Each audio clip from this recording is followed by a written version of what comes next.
Hello everyone and welcome back to the Music Dungeon with me, mackplaysbanjo. Today we have a super special episode coming up for you.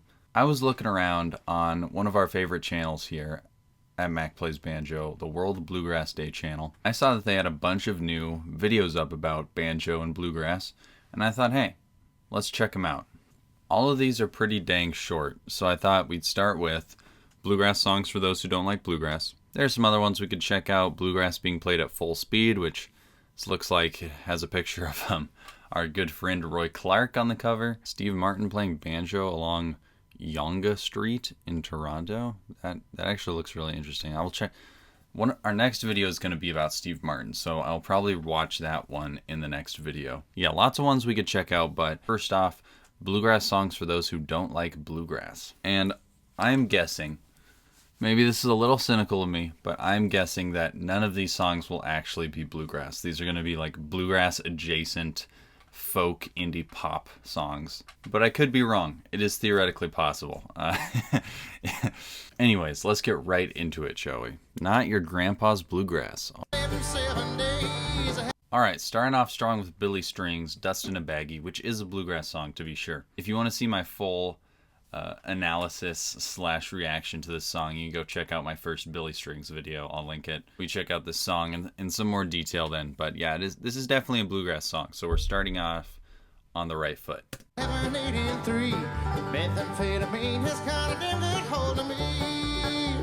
energy, rebellious, and raw. This song feels close. Wow, there's talking in this video. I was really not expecting that. This channel is usually just like clips of songs spliced together, so I'm not used to. Wait, is this an AI voiceover? High energy, rebellious, and raw.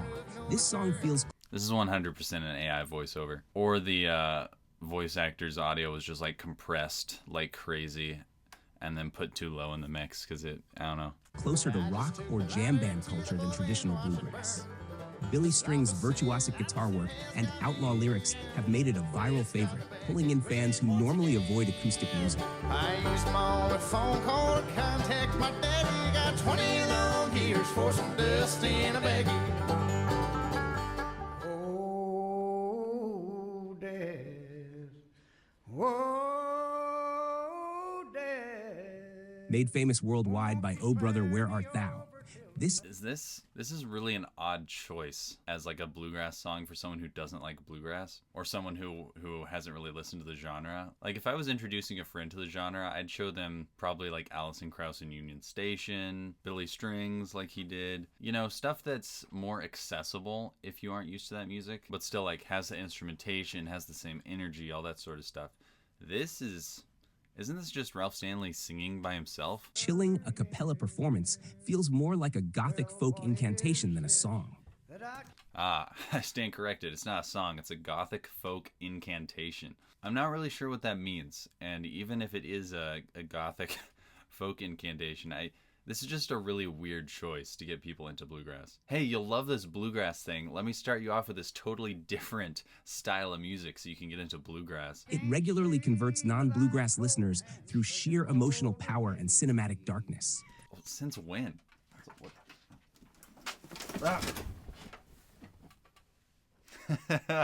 Sorry guys, the cat was messing around again. I don't know if that's gonna stay in the final cut, but that was funny. Okay, what was he saying? Regularly converts non-bluegrass listeners through sheer emotional power and cinematic darkness. Does it? Is there anyone watching this that has been converted to being a bluegrass listener from this song? It just seems like a strange leap to listen to this song and be like, hey, I liked that. Let's go listen to some Bill Monroe. I mean, I guess it is Ralph Stanley, so you might like look him up and find his work, but his bluegrass work is so different from this that you probably wouldn't be interested in it coming from this. Just an odd choice, I would say. Well, I am deaf, no one can tell. I'll open the gate to heaven.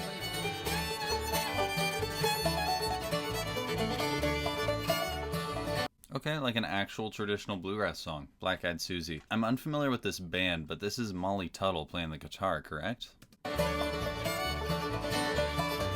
Fast Fast, rhythmic, and playful, this tune feels more like a roots jam than a genre piece. It's probably because it is like a roots jam. Someone in the comments, I don't remember which video this was on, maybe this was in the Green Sky Bluegrass video, but someone in the comments said that the money isn't in bluegrass, it's in music that reminds you of bluegrass, and that is so true. That is the truest thing that has ever been said in my comments. All the popular like acoustic music is similar to bluegrass. It's not. It's kind of like more folksy, but it just kind of like reminds you of random bluegrass acts you've seen in the past, and so you're like, oh, this is like bluegrass, you know? But then it's not, because bluegrass isn't as appealing as this for people who listen to like, you know, normal popular music. I mean, think about Mumford and Sons or the Dead South or Green Sky Bluegrass. It's all that kind of soft bluegrass adjacent folk pop-ish music. People go for that way more than they go for bluegrass, but it reminds them of bluegrass, and then they think it's bluegrass, which it's not. But anyways, I'm impressed that this is like a real bluegrass song. Its call and response feel and infectious groove make it easy to enjoy even if you're not paying attention to the style at all. This is easy to enjoy without putting out any effort at all. Classic.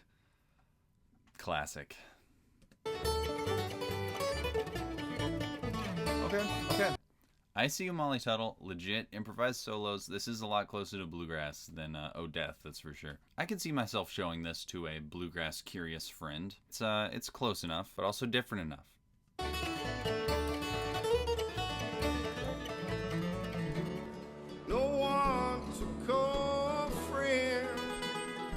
Okay, Green Sky Bluegrass, we've talked about them before. Definitely not bluegrass, as I said in my last video. But I think this would definitely, it's closer to bluegrass than Oh Death. At least it looks more like bluegrass. So if I was introducing someone to it, you know, someone who didn't like bluegrass, I might, you know, I would probably show them this before Oh Death. I could see someone getting into Green Sky and then venturing into real bluegrass after that.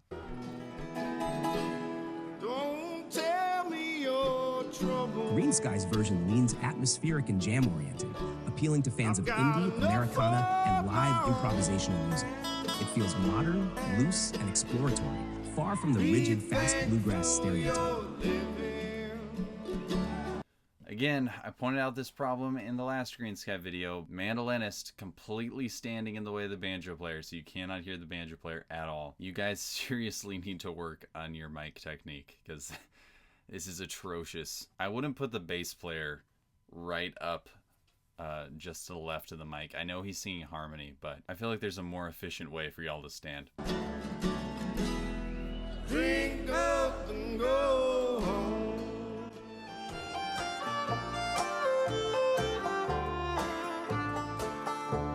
I am a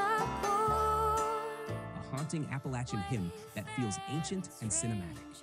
This song is widely known outside bluegrass and has appeared in films, TV, and popular culture. Its dark mood and emotional weight resonate with fans of folk, gospel, and soundtrack music. Soundtrack music? What do you mean soundtrack music? What kind of music do you like to listen to, bro? Oh, you know, soundtrack music. Oh, yeah, sure. I mean, certain soundtracks, yeah, but just soundtrack music in general. Yeah, this seems like a decent pick. I don't really have much to say about this one. No time of danger in that bright light. This list is so disjointed. We go from Billy Strings to like Green Sky, and now it's just just straight up Doc Watson. Oh, you don't like bluegrass? Well, in that case, listen to Doc Watson.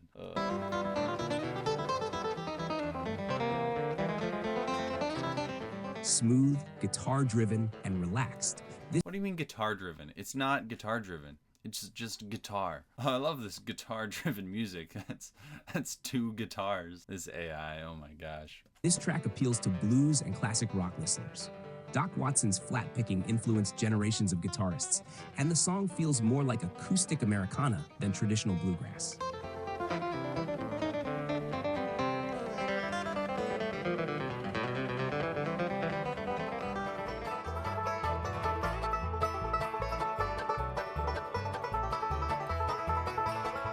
Okay, Little Maggie, it's a real bluegrass song. Also, why the heck does Billy have 2 pick guards on that guitar? Does he flail that much to where he's hitting the soundboard on both sides of the strings? A traditional song delivered with modern fire.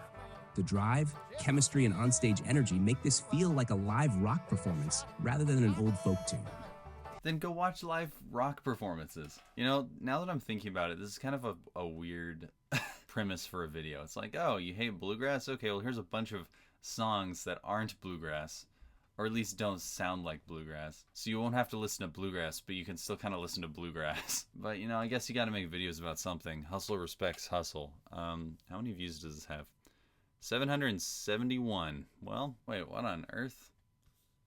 This channel has 35,500 subscribers, and this video published a month ago has 700 views, nearly 800. That seems a little suspicious because typically my videos have about 700 views after like one day, and I have a little under 1,000 subscribers. We're almost to 1,000, by the way, so if you want to help get us there. Yeah, that seems a little suspicious. I don't know about that. A channel 35 times my size getting fewer views than me on the video. Maybe this one just really did poorly or something. Or maybe something fishy's going on. I don't know. It shows how bluegrass can be exciting, youthful, and emotionally charged. Well, sometimes I have a dime, sometimes I have $10. I'm gonna pay. Yeah, I figured they do Dead South. It makes sense. It you know, makes you think about bluegrass because there's a banjo, and that's about it, I'd say. Damn love couldn't go now. Often mistaken for indie folk or alt rock, this song What do you mean mistaken for indie folk? You can't be mistaken for what you are. went viral on YouTube and TikTok. Its dark humor, foot-stomping rhythm, and sing-along chorus make it accessible to listeners who normally avoid bluegrass entirely. What? Did the AI just call this bluegrass?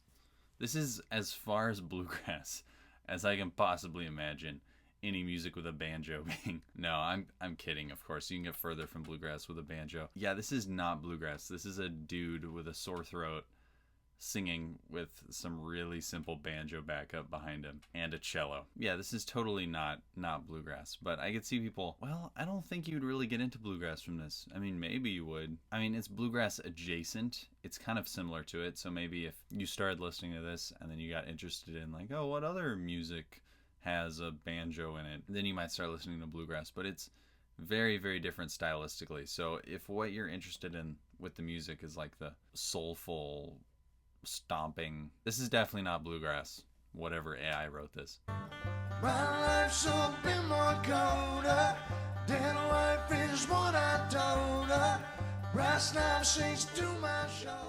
Oh, the cuckoo. She's a pretty bird. She warbles as she flies. This version gained popularity through the film Cold Mountain, reaching audiences far beyond bluegrass circles. Its mysterious melody and sparse arrangement feel timeless, eerie, and more like a soundtrack piece than a genre recording. There's the soundtrack thing again. For all you people who enjoy listening to soundtrack music, this is for you. I'm not familiar with this recording or song, but you know, it sounds nice, I guess.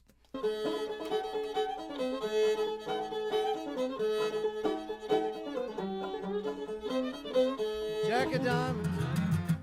Okay, this is what I was expecting. And honestly, this is probably what I would show someone who is like curious about bluegrass. I wouldn't show him this version. I would show him either them doing it live or the version in the movie. But this is definitely a great, great song for people who are maybe a little curious about bluegrass. Because it is bluegrass. It's just bluegrass in a packaged in a really great way that a lot of people will like. Well,